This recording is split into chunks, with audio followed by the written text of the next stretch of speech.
Welcome to this training module on configuring and managing Azure storage accounts. Today, our main focus will be a deep dive into configuring storage account encryption. Let's get started on securing your data at rest. Let's start with the definition of Azure storage encryption. At its core, Storage Service Encryption, or SSE, automatically encrypts your data at rest before it is stored, helping you meet strict organizational security and compliance commitments.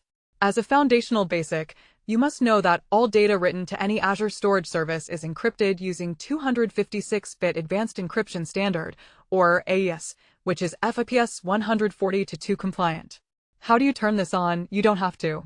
Encryption is enabled by default for all new and existing storage accounts, and it absolutely cannot be disabled. As a deep dive concept, because the encryption and decryption processes happen at the service layer automatically, it is completely transparent. This means you do not need to modify your code or applications to take advantage of this robust security feature. Let's take a look at this flowchart to visualize how transparent encryption works. On the left, we have your client application writing data to the Azure storage service. Before that data ever hits the physical disk, the storage service intercepts it and automatically passes it through the 256-bit AES cipher. The ciphertext is then securely stored on the physical disk on the right. When the application requests to read the data, the process simply reverses. Azure retrieves the ciphertext, automatically decrypts it in memory, and returns the plaintext data to your application. The application has no idea the encryption even took place.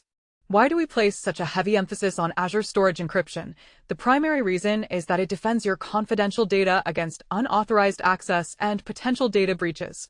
In today's landscape, securing data at rest is a mandatory requirement for meeting industry-specific regulatory standards, such as GDPR, HIPAA, and PCI DSS.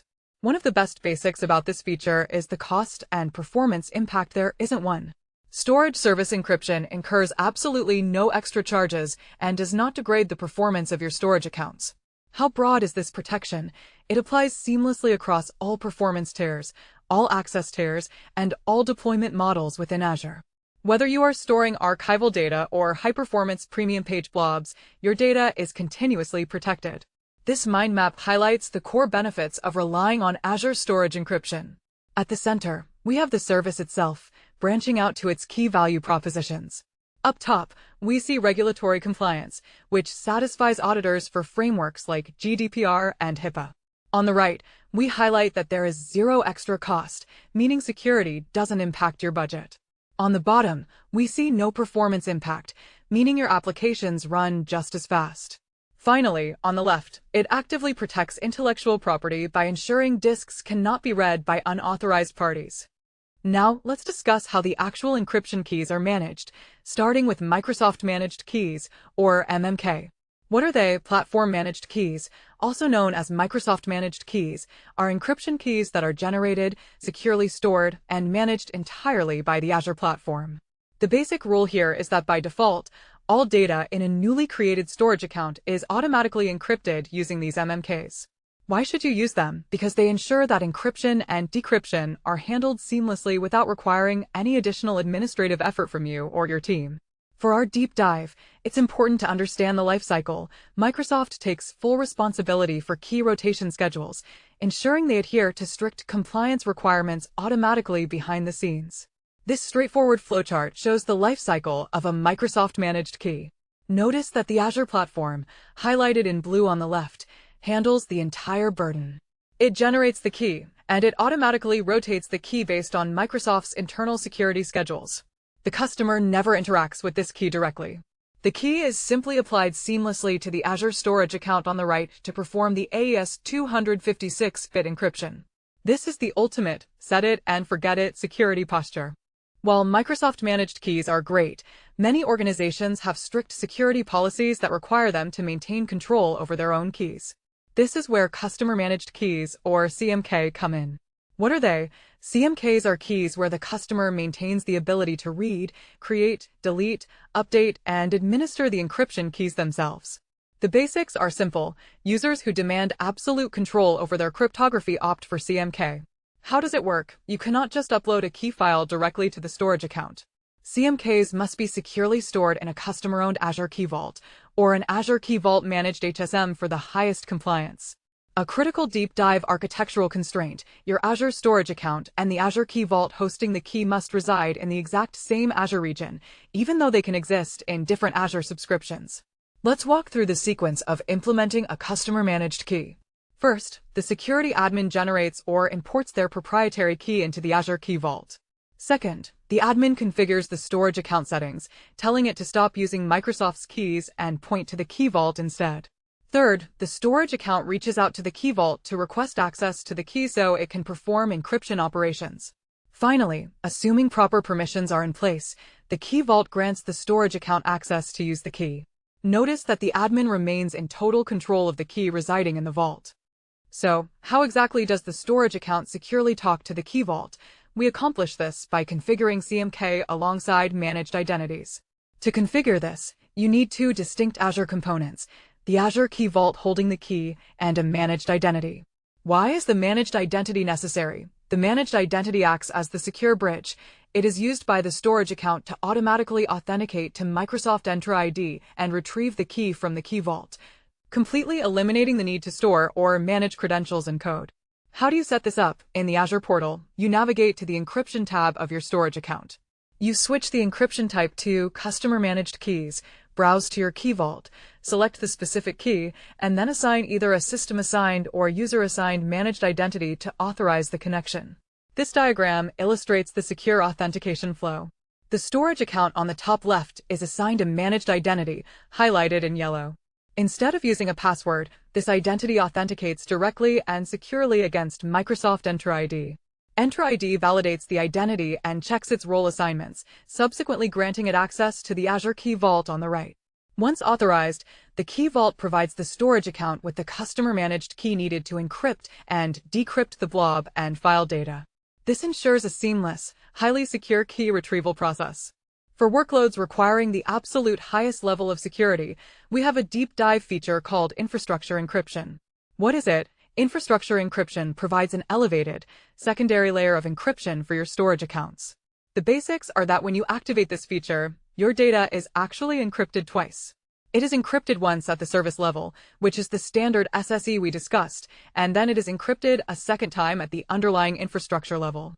Why do this? It ensures that even in the highly unlikely event that one encryption algorithm or key is compromised, the second independent layer continues to safeguard your data. As a deep dive point, it uses two completely separate encryption algorithms and two different keys for this process. Finally, regarding how to use it, you must explicitly check the box to enable infrastructure encryption during the initial creation of the storage account. It cannot be enabled later. Let's follow the data path to see double encryption in action. Plaintext data enters the pipeline and hits the service-level encryption module, which uses Key 1 and Algorithm 1 to create the first layer of encrypted data. Instead of going straight to disk, that ciphertext is passed into the infrastructure-level encryption module. Here, a completely separate Key 2 and Algorithm 2 are applied to create double encrypted data, highlighted in green. Only after this second wrapping is the data finally committed to physical storage. This dual-layer approach provides ultimate peace of mind. It's important to distinguish between server-side encryption and client-side encryption. Everything we have discussed so far, MMK, CMK, and infrastructure encryption, is server-side encryption, or SSE. This means the encryption happens natively on the Azure platform just before the data is written to disk. Conversely, with client-side encryption, the data is mathematically encrypted by the client application itself before it is ever sent across the network to Azure. Why use client-side? It ensures data is encrypted both in transit and at rest, and it gives the customer absolute, total control over the encryption process and the keys. Because Azure only receives ciphertext, decryption must also occur entirely on the client side when the data is downloaded. As a deep dive, client-side encryption allows you to manage and store your encryption keys completely on-premises or in a secure location entirely outside of the Azure cloud. This split environment diagram shows how client-side and server-side encryption can actually work together. In the client environment at the top, the application applies a local key to perform client-side encryption before the data ever leaves the building. It then transmits pure ciphertext across the internet into the Azure environment. Once it hits Azure, the storage account's SSE takes over. Azure doesn't know it's already encrypted. It simply takes that ciphertext and encrypts it again using SSE before storing it. This creates a highly secure, zero-knowledge storage architecture where Azure has no ability to read the underlying plaintext. To wrap up our module on storage account encryption, let's review some critical best practices. First, whenever possible, rely on Microsoft managed keys for a zero-maintenance, highly secure default posture that requires no administrative overhead. Second, only adopt customer-managed keys when your organization has strict regulatory compliance rules that mandate total key control. If you do use CMKs, it is a Microsoft best practice to regularly rotate your keys. You can automate this by utilizing Azure Key Vault's automatic key rotation policies, setting them to rotate every 90 days, for example. Always use Azure Managed Identities to securely grant your storage account access to your Key Vault, avoiding credentials and code. In summary, Azure Storage Encryption provides robust, FIPS-compliant AES 256 protection transparently, ensuring your entire data estate remains secure from day one. Our final flowchart acts as a decision tree for your storage security best practices. Starting from the top, your default path should always be to use Microsoft managed keys for simplicity. If you have strict compliance needs, you branch to the right and use customer managed keys backed by Azure Key Vault. If you take the CMK path, you must implement the two sub-practices, automating your key rotation every 90 days and using managed identities for authentication. Finally, if you are hosting incredibly high-risk data, you take the bottom path and explicitly enable infrastructure encryption during account creation for that double layer of defense.